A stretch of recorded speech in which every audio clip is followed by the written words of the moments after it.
After being almost automatic in the red zone all season, the Philadelphia Eagles experienced two epic failures at the 1-yard line on Sunday night, resulting in a 24-10 loss to the host Seattle Seahawks.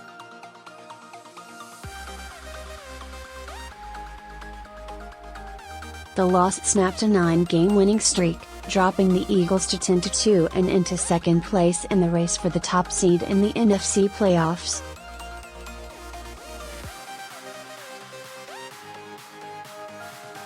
The Minnesota Vikings, who also are 10-2, are number 1 now by virtue of the fourth tiebreaker, strength of schedule of opponents beaten.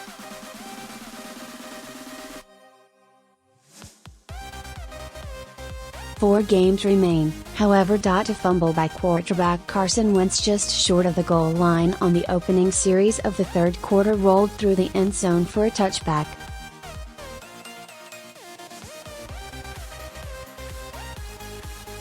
That enabled the Seahawks, 8-4, to maintain a 10-3 lead, and they responded by driving 80 yards for a touchdown to turn what could have been a 10-10 tie into a 17-3 advantage with 5:42 left in the third quarter.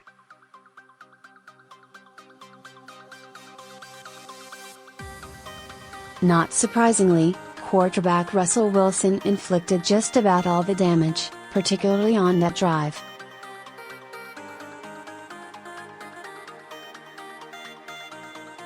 On 3rd and 10 from the Eagles' 48, he made them pay for defensive coordinator Jim Schwartz's ill-conceived decision to blitz by hitting Doug Baldwin for a 47-yard gain.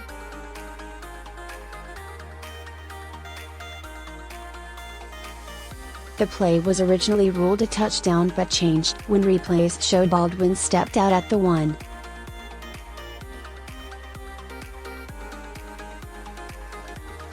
No matter. Seattle scored 3 plays later when Wilson hit Tyler Lockett in the end zone.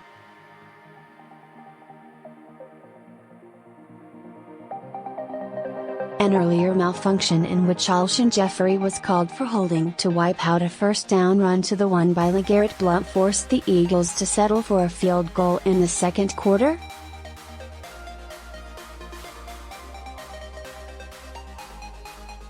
On a night when a wounded but prideful Seattle defense came to play, that proved to be too much to overcome.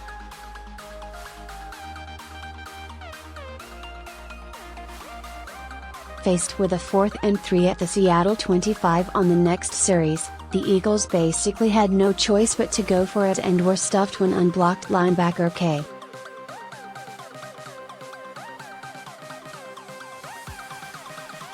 Jay Wright forced Wentz to overthrow a wide-open Kenyon Barner in the left flat. Barner might have been able to score had he caught it.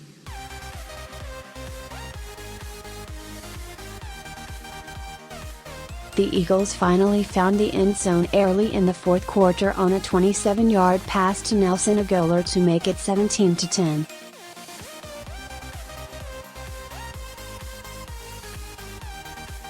Too little, too late on this night, as the Seahawks proved by driving 73 yards for another touchdown and a commanding 24-10 advantage with 7:29 remaining.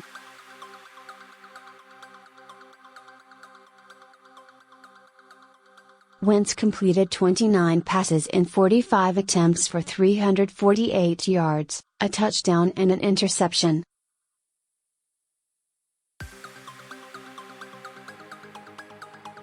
But he was outplayed by Wilson, 20 for 31, 227 yards, 3 TDs, 31 rushing yards.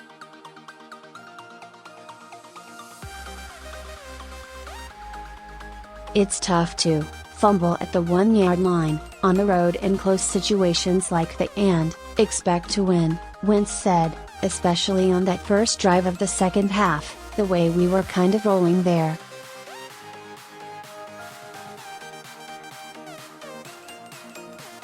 You just can't put it on the ground. Wilson was the biggest difference, however, scrambling time after time to counteract the advantage the Eagles had in their matchup with Seattle's offensive line.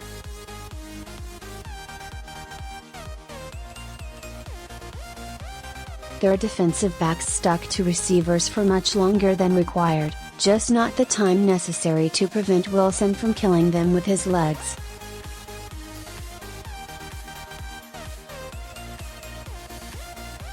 Wilson routinely turned 3-second opportunities into 6 and 7. "It put a little pressure on us," cornerback Ronald Darby said, "but it's something we worked on all week with the plaster drill."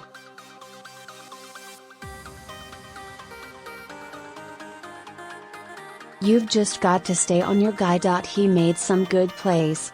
Plays that were impossible to defend by even the most superhuman beings.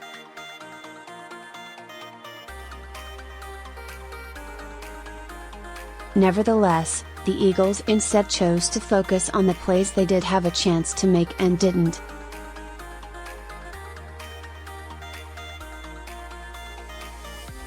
"We shot ourselves in the foot," safety Corey Graham said.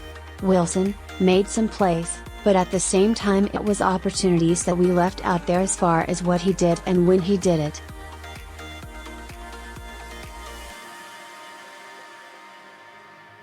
It was on us. It wasn't nothing that he did. We already knew what he could do. He's been doing that since he's been in the league."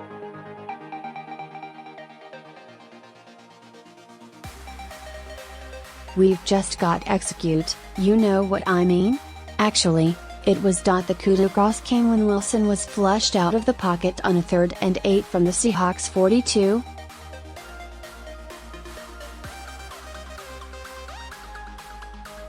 He sprinted past the line of scrimmage before improvising a lateral that replays suggest was a forward pass to running back Mike Davis, who went another 17 yards for a first down to the Eagles' 35 on their way to their final touchdown.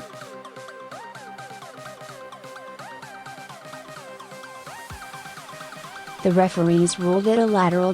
Eagles coach Doug Peterson, who had lost a replay challenge earlier, didn't challenge this one because he said they didn't get a good enough look at it before Seattle quickly ran its next play to pull the trigger on it.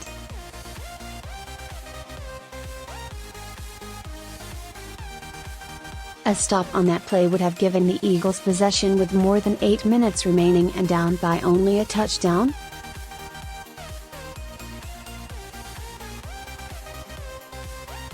The game began as a defensive scrum, even though Seattle took the opening kickoff and drove for a go-ahead field goal.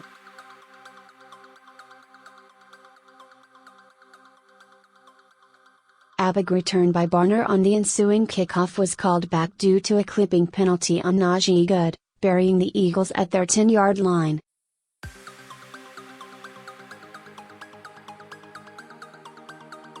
But they were able to flip the field anyway, thanks to Wentz scrambling for a first down and then being targeted for a headshot by Bradley McDougald when Wentz slid for the first down.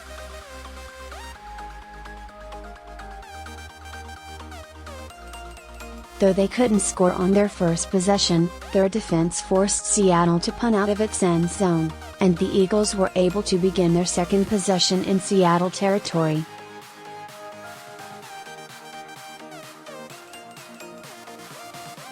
Once again, they were unable to capitalize. The key play was the first one, when Wentz overthrew a wide-open goaler on a beautifully designed play-action pass.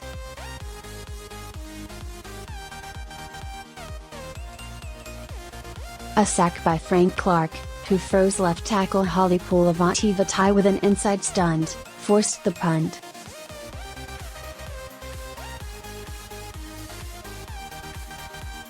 An 11-yard touchdown pass to Jimmy Graham and the extra point with 14 seconds left in the first quarter gave Seattle a 10-0 lead.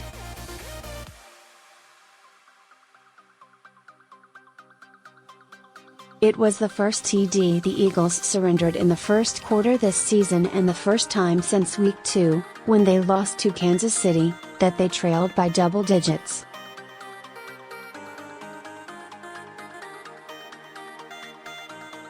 A questionable pass interference call on Darby proved to be the key play on the drive.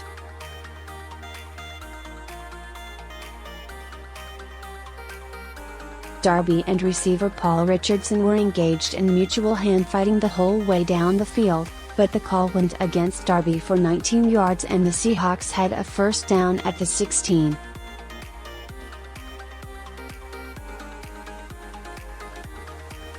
The Eagles responded with a field goal that they were forced to settle for only after the sloppy holding penalty by Jeffrey, who 1 day earlier signed a lucrative 4-year contract extension through 2021.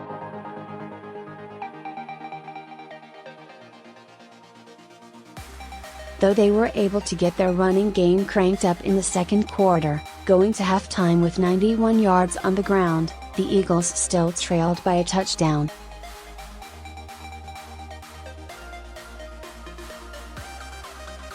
Middle linebacker Joe Walker, who was unable to practice last week with a stinger, was deactivated as expected by the Eagles.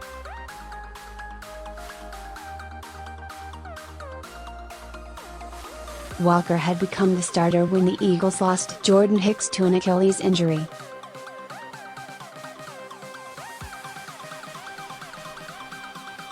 Also inactive for the Eagles were Ol Wolbeatty, W.R. Marcus Johnson, D. Stephen Means, D.T. Elijah Qualls, Airbay Wendell Smallwood and QB Nate Sudfeld.